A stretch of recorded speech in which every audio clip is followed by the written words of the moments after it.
Good morning India. कैसे हैं बच्चा लोग? मेरे प्यारों, मेरे दुलारों, मेरी आंखों के तारों, आशा करता हूँ सब अच्छे होंगे, घर में होंगे, सुरक्षित होंगे। Stay at home, B safe, stay safe. WHO के अनुसार इंडिया में पूरी दुनिया के अंदर सबसे ज्यादा कोरोना से इन्फेक्टेड पाए गए हैं, जबकि भारत ये जानकारी छुपा रहा है। भारत के अनुसार केवल 14,500 के आसपास कोरोना से पीड़ित व्यक्ति पाए गए हैं, जबकि WHO बता रहा है कि वो कुल मिलाकर 15 लाख से भी ऊपर जा चुके हैं। आपको विस्तार में जानकारी दे देता हूं, वो 15 लाख में कैसे कैसे डिवाइडेड हैं। 14,500 कोरोना से पीड़ित हैं और बाकी के लगभग 450 के आसपास मौतें हो चुकी हैं, और बाकी जितने भी हैं वो सुताई के कारण शरीर में सूजन से पीड़ित हुए हैं। खैर, ये तो आपके लिए एक जोक था, बाकी इसको ज्यादा सीरियस ना लीजिएगा, लेकिन शरीर में सुताई किसी की भी हो सकती है, इसलिए कहा जा रहा है आपसे कि बी सेफ, स्टे सेफ, पढ़ाई करते रहिए, घर पे रहिए, घर से बाहर बिल्कुल ना निकलिए। तो आज के हमारे टॉपिक हैं, स्कोप ऑफ स्टडी है हमारे पास Coulomb's law in vector form, proof of Newton's third law. आपने कल पढ़ा था कूलम्ब्स लॉ के बारे में। Coulomb's law in vector form आज हम पढ़ेंगे। उसके बाद है proof of Newton's third law. Newton's का थर्ड लॉ कहता है बेटा कि to every action there is an equal and opposite reaction. वो हर कंटेक्स्ट में काम करता है। उसी तरीके से हम यहां पर बात करेंगे कूलम्ब्स लॉ के अंदर भी वो इजीली काम करता है। तीसरा है सुपरपोजिशन प्रिंसिपल बताया जाएगा। जो कल आपको क्वेश्चंस दिए गए थे उसके आंसर्स कराए जाएंगे, और लास्ट में आपको क्वेश्चंस यानी कि होमवर्क आपको दिया जाएगा। तो चलिए स्टार्ट करते हैं आज का टॉपिक, जिसका नाम है Coulomb's law in vector form. अगर आपके पास दो पॉइंट चार्जेस हैं, चार्ज 1 और चार्ज 2, जो सिचुएटेड हैं at a certain distance r, हमने यहाँ पर एक लैंग्वेज लिखी है, let both the charges are of same polarity. अगर हमने मान लिया कि दोनों के दोनों चार्जेस सेम पोलैरिटी के हैं, दोनों पॉजिटिव हैं या फिर दोनों नेगेटिव हैं, उनके बीच में क्या होगा? डेफिनेटली रिपल्शन होगा। F12 की अगर हम बात करें और F21 की बात करें, F12 का मतलब क्या होता है? Force on one due to two. Suppose करो सामने एक मेरा मित्र खड़ा है और वो है, उसका नाम है 2, मेरा नाम है 1। अगर वो मुझ पर फोर्स लगाएगा तो डेफिनेटली मेरा मूवमेंट देखा जाएगा, मैं उस पर फोर्स लगाऊंगा तो डेफिनेटली उसका मूवमेंट देखा जाएगा। हम फिजिक्स के अंदर यूज करते हैं F12 का मतलब होता है force on one due to two. 1 पर कितनी फोर्स लगाई? 2 ने। उसी तरीके से F21 का मतलब हुआ फोर्स ऑन 2 ड्यू टू 1। इसका मतलब क्या हुआ? 2 पर कितनी फोर्स लगाई? 1 ने। ये तो हो गई फोर्सेस की बात। आगे हमारे पास है R12 और R21। R12 का मतलब क्या हुआ? Vector pointing from 1 to 2। अगर हम यहां से उस डायरेक्शन में चलें तो इसको बोला जाएगा 1 2, और यहां से उस डायरेक्शन में चलें तो बोला जाएगा 2 1। हालांकि ये क्योंकि दोनों पॉइंट्स फिक्स हैं तो डिस्टेंस होगा सेम, और उस डिस्टेंस को हम बोलते हैं मैग्नीट्यूड। तो मैग्नीट्यूड हमारे पास माना जाएगा इक्वल, लेकिन डायरेक्शन है अपोजिट। अगर मैं इस दिशा में जा रहा हूं तो सपोज कीजिए मैं ईस्ट डायरेक्शन में जा रहा हूं, तो डेफिनेटली यहां से वहां की डायरेक्शन मानी जाएगी वेस्ट। तो हमने यहां पर लिखा R12 का मतलब हुआ 1 से 2 की तरफ। सिमिलैरिटी R21 का मतलब हो गया 2 से 1 की तरफ। मैग्नीट्यूड दोनों का सेम होगा, लेकिन क्योंकि डायरेक्शन दोनों की जस्ट अपोजिट है तो हमने यहां पर क्या शो करा? माइनस का साइन। R12 कैप और R21 कैप ये होते हैं यूनिट वेक्टर्स, जो आप बहुत अच्छे तरीके से पढ़ चुके हैं क्लास 11th के अंदर। स्टार्ट करते हैं। तो अगर हम बात करें F12 की, अगर हम केवल F की बात करें तो इसका मतलब आएगा K Q1 Q2 अपॉन में R²। लेकिन जैसे ही हम यहाँ पर वेक्टर फॉर्म लगाएंगे तो सबसे पहले ध्यान देने वाली बात यह है कि फोर्स जो लग रही है, फोर्स ऑन 1 ड्यू टू 2, 1 पर कितनी फोर्स लगा रहा है? 2, तो मैग्नीट्यूड इससे निकल के आएगा। अब यहाँ पर चेक करने वाली बात यह है कि 1 पर जब 2 फोर्स लगाएगा, अगर सपोज करो मैंने एग्जांपल के लिए दोनों चार्जेस पॉजिटिव ले लिए, तो 1 पर कितनी फोर्स लगा रहा है? 2, उसका ये निकल के आया मैग्नीट्यूड। अब 1 किस डायरेक्शन में मूव करेगा? सपोज कीजिए मैं हूं 1 और ये मेरा दोस्त है 2, ये मुझ पर फोर्स लगाएगा, ये भी पॉजिटिव, मैं भी पॉजिटिव, तो मैं किस डायरेक्शन में मूव करूंगा? डेफिनेटली मैं पीछे की तरफ मूव करूंगा। तो इसका मतलब क्या हुआ? मेरी डायरेक्शन ये होगी। ये डायरेक्शन कौन सी है? 2 से 1 की तरफ। कौन से वाली? 2 से 1 की तरफ। तो 2 से 1 की तरफ का मतलब क्या हुआ? R21, और साथ में लगा देंगे हम यूनिट वेक्टर। अगर 11th क्लास का याद हो आपको तो किसी भी वेक्टर A का मतलब हुआ करता था उसका मैग्नीट्यूड और साथ में उसका यूनिट वेक्टर। तो ये रहा मैग्नीट्यूड और ये रहा यूनिट वेक्टर। उसी तरीके से अगर बात की जाए F21, मैग्नीट्यूड ये ही होगा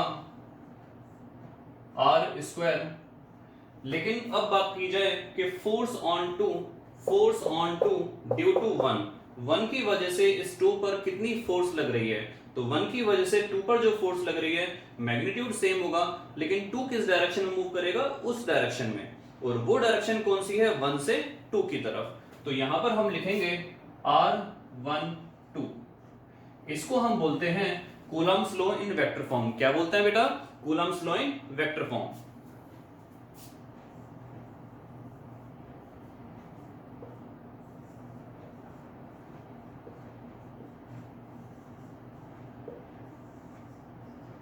अब इसी कंसेप्ट को यूज करके हम यहां पर प्रूव करने जा रहे हैं proof of Newton's third law. बहुत इजी है, बहुत बहुत ज्यादा इजी है।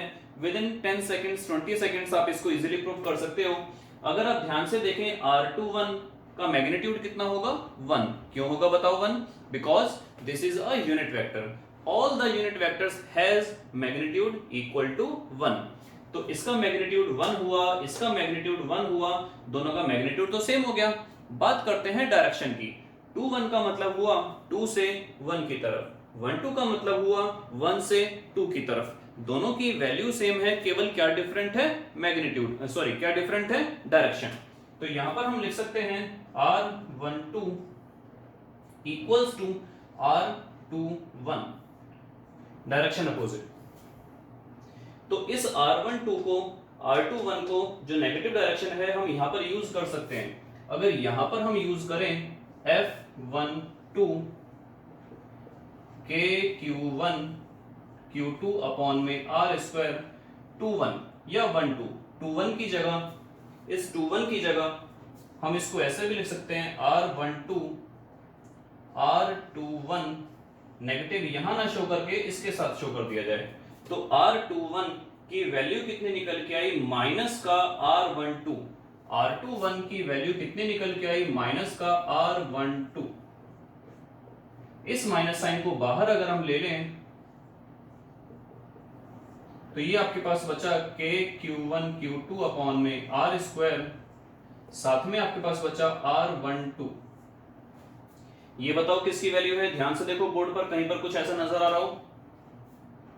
ये वाली जो वैल्यू है ये एग्जैक्टली देखो इसकी वैल्यू है KQ1 Q2 अपॉन में R² R12।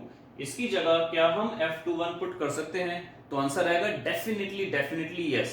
तो यहां पर हम यूज करेंगे F12 इक्वल्स टू माइनस, और आगे हम यूज करेंगे F21। चाहो तो आप एग्जाम में यहीं पर भी छोड़ सकते हो। कुछ बुक्स इसको आगे थोड़ा सा एक लाइन और एक्सटेंड करके क्या लिखती हैं, माइनस का जब नंबर इधर आएगा तो ये हो जाएगा +21 इक्वल्स टू 0। इसका मतलब क्या हुआ कि दोनों की चीजें मैग्नीट्यूड वाइज सेम है, केवल डिफरेंस क्या आया, डायरेक्शन का। अगर हम बात करें इस तरीके से तो केवल डिफरेंस क्या आया, डायरेक्शन का। मैग्नीट्यूड दोनों का सेम है, डिफरेंस क्या आया, केवल डायरेक्शन का। और यही है आपके पास proof of Newton's third law. यही है आपके पास proof of Newton's third law. तो ये था आपके पास Coulomb's law in vector form, जो यहां से लेकर हमारा यहां तक पहुंचा, और इन्हीं सारी चीजों को यूज करके, यूटिलाइज करके हमने आगे प्रूव करा proof of Newton's third law. तो ये था हमारे आज के 2 टॉपिक। नेक्स्ट टॉपिक हमारा स्टार्ट कर रहे हैं हम सुपरपोजिशन प्रिंसिपल। चलिए करते हैं स्टार्ट सुपरपोजिशन प्रिंसिपल को।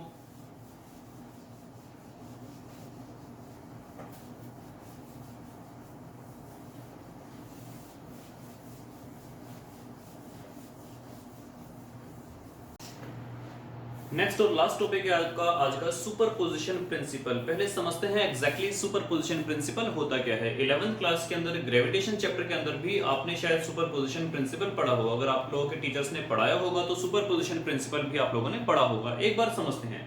सपोज कीजिए इस रूम के अंदर 15 charge, 20 charge, 50 charge, 100 charge, 1 lakh, खूब सारे चार्जेस रखे हुए हैं।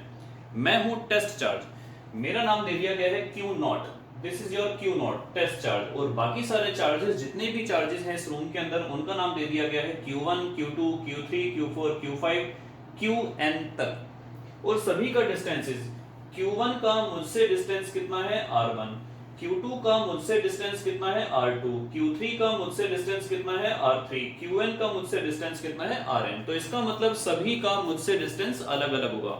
सपोज कीजिए मैं यहाँ पर सिस्टम में खड़ा हूँ, बहुत सारे चार्जेस मेरे आसपास हैं, सभी का डिस्टेंस पॉसिबल है अलग अलग होगा, सभी का लगने वाली मुझ पर फोर्स भी अलग अलग होगी, तो नेट फोर्स मुझ पर कितनी लगेगी उसी को हम बोलते हैं सुपरपोजिशन प्रिंसिपल। अगर इस कमरे में 1000 चार्ज हैं मेरे अलावा, तो वो सभी के सभी 1000 चार्ज मुझ पर 1000 फोर्सेस लगाएंगे, और सभी फोर्सेस का नेट रिजल्टेंट जो आएगा वेक्टर सम के द्वारा, उसी को हम बोलते हैं सुपरपोजिशन प्रिंसिपल। देखते हैं सुपरपोजिशन प्रिंसिपल का मतलब क्या होता है। It states that the total force on a given charge, given charge means मैं गिवन चार्ज हूं उस पर टोटल फोर्स कितनी लग रही है, इज द वेक्टर सम, सभी फोर्सेस का कौन सा sum, vector sum, vector sum of the individual forces, सभी ने जो अपनी अपनी फोर्सेस लगाई उन सभी का वेक्टर सम लगेगा exerted on the given charge by all the charges. Derivation देख लेते हैं फटाफट एक बार। सभी चार्जेस का नाम बता दिया गया है, Q1 से लेकर Qn तक है, और वो कितने कितने डिस्टेंस पर है मुझसे, R1 से लेकर Rn तक। F0 जो है मुझ पर लगी हुई टोटल फोर्स के बारे में है, मुझ पर इस बंदे ने फोर्स लगाई F1, इसने फोर्स लगाई F2, इसने फोर्स लगाई F3, इसने फोर्स लगाई F4, इसने फोर्स लगाई Fn। तो टोटल इन सब का जब फाइनल रिजल्ट निकल के आएगा उसको हमने क्या बोला, F0, F0, कुछ भी बोल सकते हो, कोई बड़ा फर्क नहीं है, F0। तो इसका मतलब अभी हमने क्या पढ़ा था, F01 का मतलब हुआ force on zero due to first charge, force on zero due to second charge, force on zero due to third charge, and force on zero due to nth charge. Coulomb's law की help से क्या निकल के आएगा इसका answer, K Q0 Q1, क्योंकि zero है तो जीरो आएगा, 1 है तो 1 आएगा। और आपको अभी बताया था यहाँ पर मैंने पिछले टॉपिक के अंदर जो हमने पढ़ा था Coulomb's law in vector form, F12 equals to K Q1 Q2 upon में R स्क्वायर, और यहाँ पर क्या आया था आपके पास, यहाँ पर आया था 2 1 कैप। आप चाहो तो यहाँ पर भी 2 1 लगा सकते हो, क्योंकि इसको शो करने के दो तरीके हैं, या तो केवल आप R स्क्वायर लिख दो, जब केवल दो चार्ज थे तो उनका डिस्टेंस फिक्स था, लेकिन यहाँ पर सो मेनी चार्जेस हैं जिनका डिस्टेंस अलग अलग पॉसिबल है, तो केवल दो चार्ज थे तो आपने R स्क्वायर लिख दिया,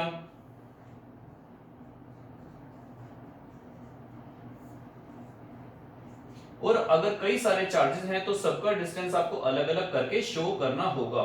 ये एक स्केलर क्वांटिटी है, तो आप इसको स्केलर फॉर्म में ही कैसे लिखेंगे, जैसे यहाँ पर लिखा हुआ है 21 2 रेख, तो यहाँ पर भी 2 रेख, वेक्टर लगाया, मैग्नीट्यूड लगाया और उसका स्क्वायर कर दिया। बात समझ में आई, क्योंकि मैग्नीट्यूड लगा दिया जिसकी वजह से एक ऐसी क्वांटिटी बन गई, ये बन गई स्केलर क्वांटिटी, और उसके ऊपर स्क्वायर लगाया तो वही चीज आपके पास मिलेगी। तो यहाँ पर आपके पास क्या आया, 0 1 का मतलब हो गया, एक बात बड़ा सिंपल से समझिए कि यहाँ पर अगर 12 है तो पलट जाएगा 21, 12 है तो पलट जाएगा 21, और अगर बाई चांस यहाँ पर 21 होता तो यहाँ पर भी बड़ी सिंपल से तरीका है, पलट जाता 12 हो जाता। तो उसी तरीके से यहाँ देखिए 0 1 है तो 1 0 1 0, 0 2 है तो 2 0 2 0, 0 n है तो n 0 n 0। यहाँ पर हमने स्क्वायर लगाया और यहाँ पर हमने यूनिट वेक्टर लगाया। अब ये बहुत बड़ा लंबा चौड़ा सा फॉर्मूला है, क्या हम इसको शॉर्ट फॉर्म में कन्वर्ट कर सकते हैं? डेफिनेटली कर सकते हैं। तो हमने यहाँ पर क्या काम करा, K सब में आ रहा है, Q0 सब में आ रहा है, इन दोनों को हमने कॉमन निकाल लिया, और बाकी जो सारी चीजें बची अगर हम ध्यान से देखें वो न्यूमेरिकल फॉर्म में है, 1 2 3 आएगा, 4 आएगा, लास्ट में n आएगा, 0 सब में है, 1 2 3 आएगा, 4 आएगा, लास्ट में n आएगा।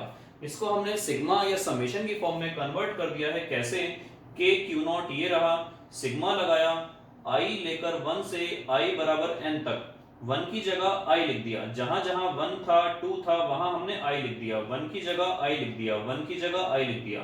इसको अगर आप वापस इस फॉर्म में कन्वर्ट करोगे तो सिग्मा का मतलब हुआ करता था कि बीच में प्लस आएगा। फर्स्ट टर्म अगर हम लिखना चाहेंगे तो कैसे लिखेंगे, I की जगह 1, नीचे वाला मिल गया, i की जगह 1, ऊपर वाला मिल गया, i की जगह 1, ये वाला मिल गया।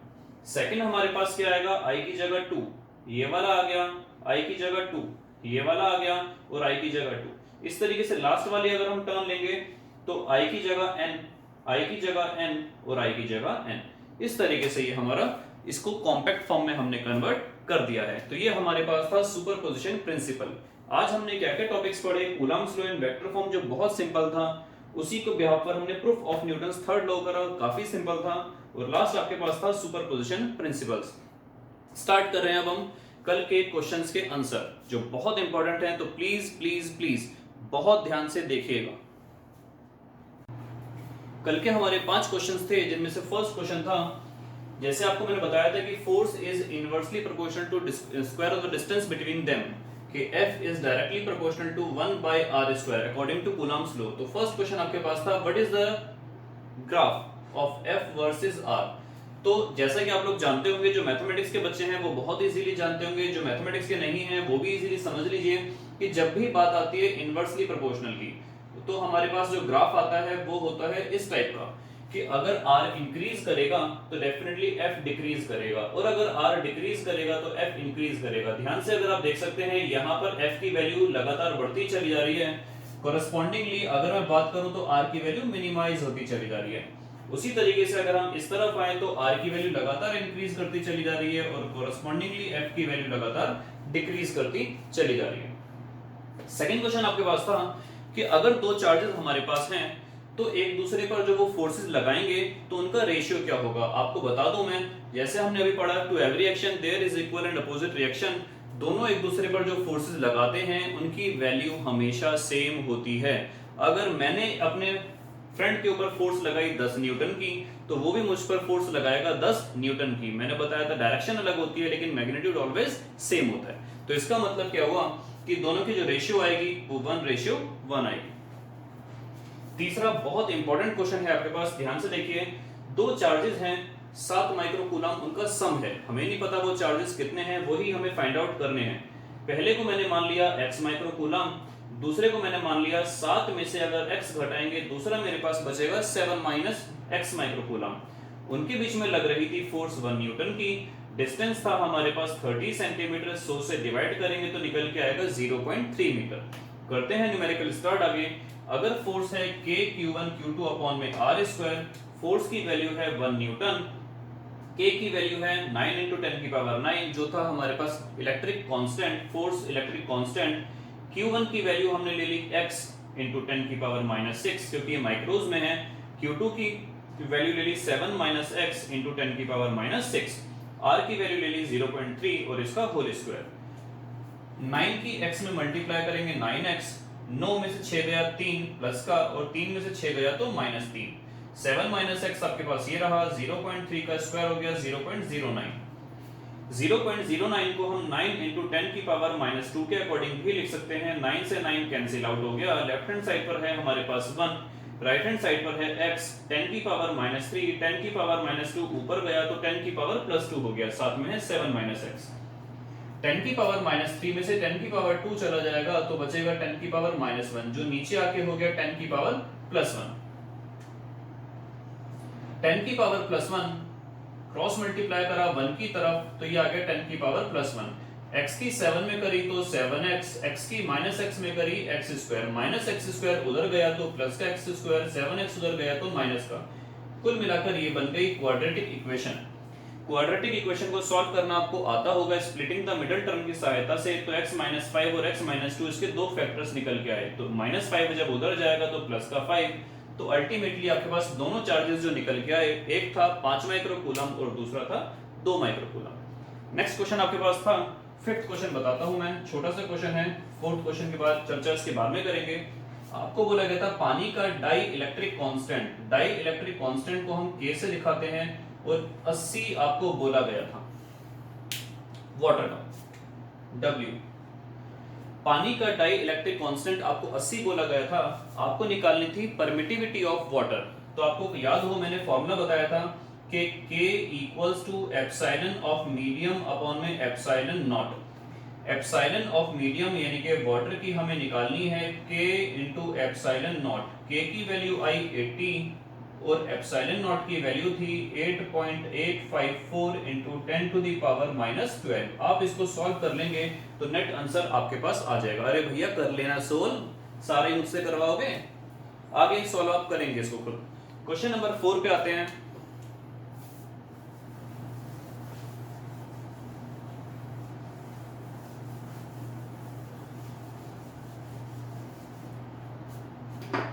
लास्ट बट नॉट लीस्ट, अंग्रेजी समझ आ जाए तो अच्छी बात है। लास्ट क्वेश्चन आपके पास है कि दो चार्जेस आपके पास हैं, ये सपोज कीजिए प्लस क्यू हो गया, ये सपोज कीजिए प्लस क्यू हो गया, इसके बीच में माइनस क्यू को कहां पे रखें। डिस्टेंस अगर सपोज कीजिए मैंने मान लिया x, मुझे नहीं पता माइनस क्यू को कहां पे रखें। सपोज कीजिए मैंने माइनस क्यू को यहां पे रख दिया, ये डिस्टेंस है सपोज कीजिए r, तो ये डिस्टेंस कितना हो गया, पूरा x था, r घटा दिया तो ये बचा x माइनस r।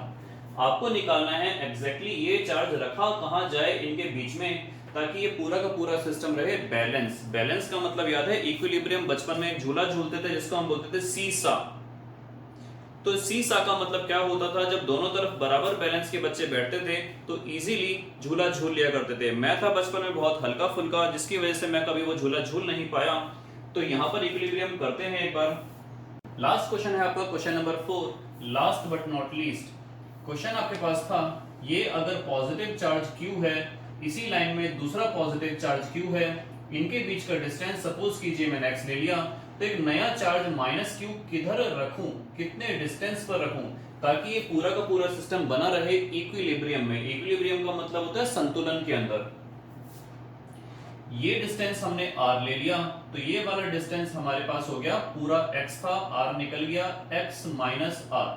तो इसका मतलब क्या हुआ, जितनी फोर्स से ये बंदा ये चार्ज इसको अट्रैक्ट करेगा, उतनी ही फोर्स से इसको भी अट्रैक्ट करना चाहिए। इस फोर्स को हमने F1 मान लिया, तो ये वाली फोर्स हमारे पास F2 हो गई। तो चेक करते हैं डिस्टेंस कितना निकल के आएगा। F1 का मतलब हो गया K Q into Q upon में R स्क्वायर। उसी तरीके से F2 की वैल्यू आ गई K Q into Q, distance हो गया x माइनस r का होल स्क्वायर। KQ से KQ चला गया, ऊपर बचा 1 अपॉन में r स्क्वायर, इधर बचा 1 अपॉन में x माइनस r का होल स्क्वायर। हम जब इनको क्रॉस मल्टीप्लाई करेंगे तो x माइनस r का whole square equals to r square. Square जब इधर चला जाएगा तो x माइनस r आपके पास बचेगा प्लस माइनस का r, क्योंकि 9 का रूट होता है 3 भी और -3 भी। तो x माइनस r को हमने लिया r के बराबर, तो x माइनस r आ गया r plus x equals to आ गया r प्लस r, और x आ गया आपके पास 2r, या बात करी जाए तो r कितना आ गया x बाई 2। ये डिस्टेंस r जो है ये पूरे x का हाफ आ गया, तो इसका मतलब ये चार्ज जो है इस लाइन के बिल्कुल मिड पॉइंट पर होना चाहिए। तो कह सकते हैं -q is at the midpoint of the line joining the two charges. Okay, so आज का लास्ट होमवर्क है हमारे पास, जो आपसे वादा किया हुआ है कि लास्ट आपको 5 क्वेश्चंस दिए जाएंगे। तो वो 5 क्वेश्चंस होते हैं शुरू अब।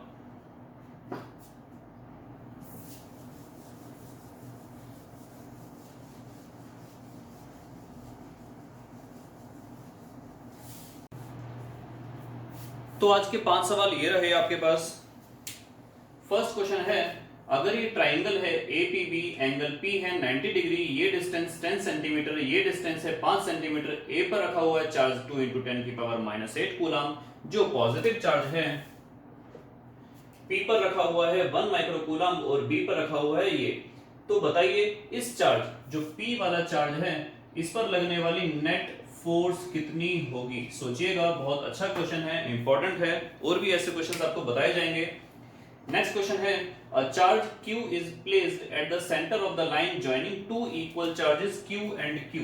अगर दो चार्जेस हैं Q और Q, इनके बीच में, इनके बिल्कुल बीच में a charge q is placed at the centre of the line joining two equal charges q। The system of the three charges will be in equilibrium. पूरा सिस्टम इक्विलिब्रियम में है, तो आपको इस q और कोई से भी प्लस के q के बीच में रिलेशन बता रहा है। एमसीक्यू क्वेश्चन है, 4 ऑप्शंस आपको दिए हुए हैं और लास्ट में 3 क्वेश्चन है जस्ट आपकी प्रिपरेशन के लिए।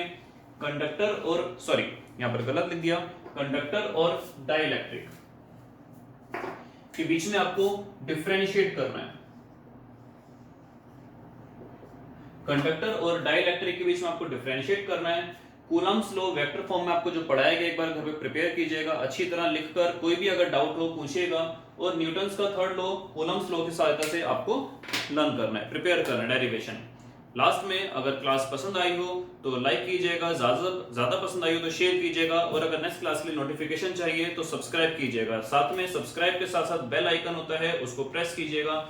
और साथ में खास बात, संडे को आपकी क्लास नहीं होगी, संडे को हम रखेंगे डाउट क्लास। कल संडे है, उसके लिए डाउट क्लास रहेगी। किसी को भी अभी तक की जितनी भी क्लासों में कोई डाउट हो, एनी अदर क्वेश्चन हो तो आप नीचे कमेंट बॉक्स में कमेंट कर सकते हैं। उसके डाउट्स आपको, उसके आंसर्स आपको डेफिनेटली संडे की क्लास में दिए जाएंगे। तो संडे की हमारी क्लास रहेगी doubt class. Thank you, well done, be safe, stay safe, bye bye.